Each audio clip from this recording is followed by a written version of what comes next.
2021 GHMC ఎన్నికల్లో ఆమె మరోసారి కావాడిగూడ కార్పొరేటర్గా పోటీ చేసి ఓటమి పాలయ్యారు. గత ఏడాది ఫిబ్రవరి 19న ఆమె తండ్రి కంటోన్మెంట్ సిట్టింగ్ ఎమ్మెల్యే సాయన్ అనారోగ్యంతో మరణించారు. దీంతో 2023 డిసెంబర్లో జరిగిన తెలంగాణ అసెంబ్లీ ఎన్నికల్లో బీఆర్ఎస్ అధినేత కేసీఆర్ లాస్యనందితకు కంటోన్మెంట్ టికెట్ కేటాయించారు.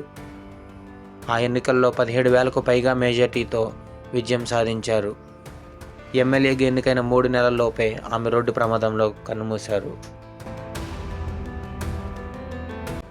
ఫ్రెండ్స్, ఇటువంటి ఇంట్రెస్టింగ్ వీడియోల కోసం మన ఛానల్ని సబ్స్క్రైబ్ చేయండి. అలాగే లైక్ చేసి షేర్ చేయండి.